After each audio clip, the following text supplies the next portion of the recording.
Hi everyone, thank you for checking out the video blog on this Saturday. Wow, what a Friday. We had a lot of rain in some areas. We'll talk about just how much rain fell, any kind of records that were set, and where all that rain came from. My goodness, if you missed the video, go to our website, kshb.com, and take a look. A lot of amazing video from the rain that really hit hard in parts of Westport, the Plaza area, and downtown Kansas City Friday night. Outside of that, we'll look ahead to what other rainfall chances we have for this week, and we'll talk about if the rain, or the heat rather, is going to come back for us as we cruise through the last couple of days of August. Let me start you out here and show you just how much rainfall we had. This was since about 3 o'clock in the afternoon on Friday. A little bit deceiving here, and the reason why is a lot of this rainfall happened in a small amount of time. So you see this, and it says the last 24 hours, but again, a lot of that rain fell in a very small period. Looking around the radar map here, just got to show you some of these areas. Again, the color coding on this,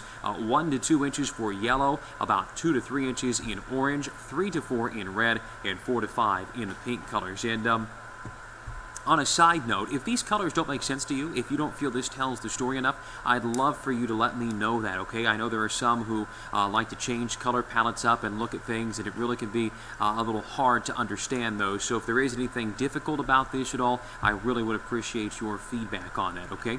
Just to go in here a little closer and point out some areas here, let's zoom into this map near the Lathrop area and around Lawson. Take a look at that. That pink area there, around 4 to 5 inches of rain. If we highlight that, that claims 5.2 inches of rain in that area, and that area would be around Kearney. So look at that. That is just a lot of rain that fell in that area. Now, that wasn't the only place that saw a lot of rainfall. Metro Kansas City, we had water rescues in Overland Park, in Raytown. My goodness, we saw a lot of rain, especially in the downtown and Westport areas. This indicates around anywhere from about 3 to 5 inches of rainfall in Metro Kansas City. To go in a little bit closer, there you see Shawnee, and it's right there, the southeast part of the county.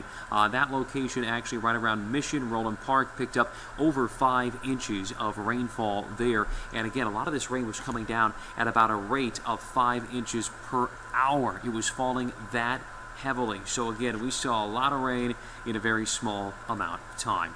To move on from that, just to show you some rainfall numbers here, most rain falling in one day. The downtown airport in Kansas City popped into the number 11 spot on this list. 4.56 inches fell yesterday. If you look here, a lot of the rain, like on August 27, 2004, September 13th, September 12th, August 31st, August 15th, a lot of the heaviest rainfall days for the downtown airport actually occurred around August, even September. So that goes to show we can get some pretty good rain late in the season, so to speak, as opposed to months like April, May, when we typically see severe weather. The heavy rain seems to hold off until right toward the tail end of summer. Looking back over the last 3 days, how much rain have we seen?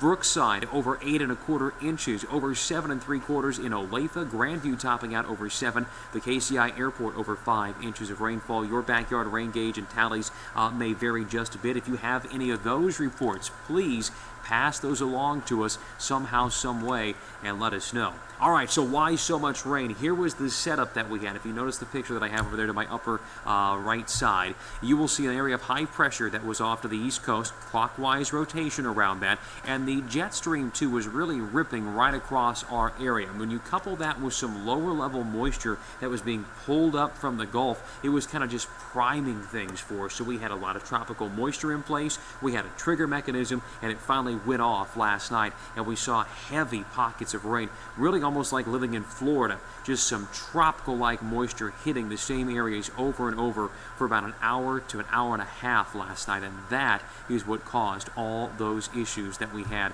in Plaza area, downtown, and Westport. So where do we kind of go from here now that the rain is moving its way out of here?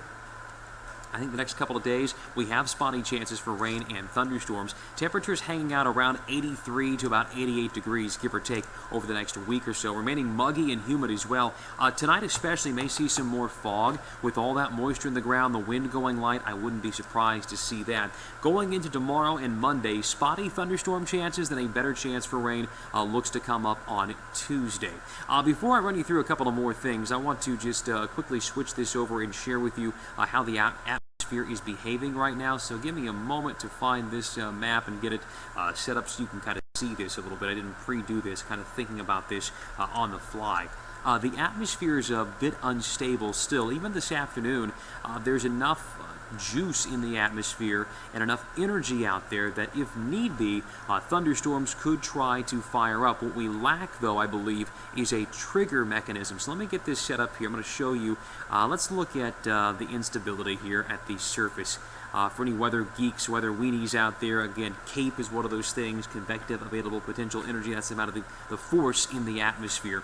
If you look at this, computer forecast models are saying that by 3, 4 o'clock this afternoon, that's right now, there's a lot of juice, there's a lot of oomph in the atmosphere. It's wanting to go bang. We just don't have the trigger mechanism to do that. I think the same thing will happen for us on Sunday. Take a look at the computer forecast model, and there you go. By about 3 o'clock to 7 o'clock tomorrow, there's enough of the energy in the atmosphere. If we can get something to trigger it off, we could see thunderstorms. It's like having a bullet just sitting there.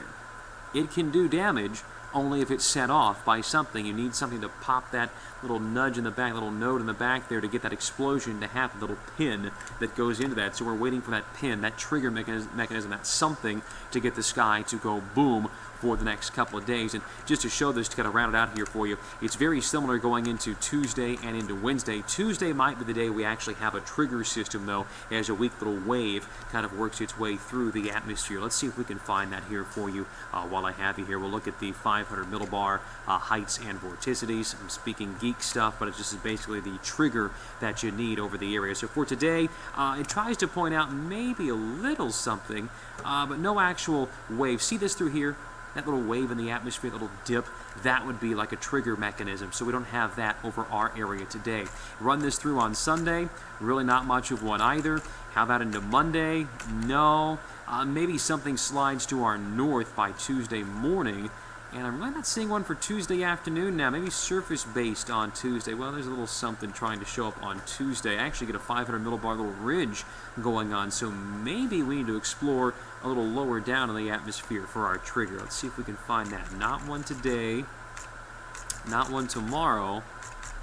We should see, okay, there's a little bit of something on Tuesday into Wednesday. So again, the chances, I'm not overly optimistic right now, but I think with the amount of energy in the atmosphere, we have that risk for a few showers and thunderstorms pretty much every day next week. To run you through how that may look out, let me give you the 7-day forecast here. This is what we'll go with on the air tonight at 5, 6, and 10 o'clock. I'm going to keep the high temperatures, like I say, basically between about 83 and 88 degrees this week. Small chances for showers and storms. Tuesday may be the best day, but we might have to reassess that. Let's go actually take a look at one thing I didn't share with you here. I know we have it up on this. Let me pull it up real quick. Let me find my... That wasn't what I was after. This is what I'm after. Let's go take a look. Let's look at this in a different way. So there is how the surface map may look. Oh, excuse me. May look on. This is going to be for Tuesday. So again, a little cold front trying to come through the surface. That may be our trigger mechanism for Tuesday. That front, well, maybe it hangs out north on Wednesday. This is interesting. So maybe we'll shift the rain chance to Wednesday based on this. Kind of forecasting on the fly. And there, it dives that front down south. So you can make a case that on Wednesday, maybe some little wiggle in the atmosphere comes through. Most likely, I suppose, Tuesday night into Wednesday. Let's back this up because this would be Tuesday morning. Excuse me, that's Wednesday morning, so maybe it is on Wednesday. Might need to fine-tune the forecast based on what I'm seeing here. And then outside of that, no other real surface features look to come through based on that information there. So I may, in fact, change that forecast around into Wednesday with the chance for showers and storms. I'll take a look at that and kind of reassess that as we go into the evening hours. Nonetheless, there you go. That's how things look right now. Again, if you have any questions, comments, concerns, I would welcome those over on our Twitter, Facebook, or email outlets if you don't mind. Otherwise, we'll see you starting at 5 o'clock for 41 Action News. Enjoy the weekend, and hopefully you didn't have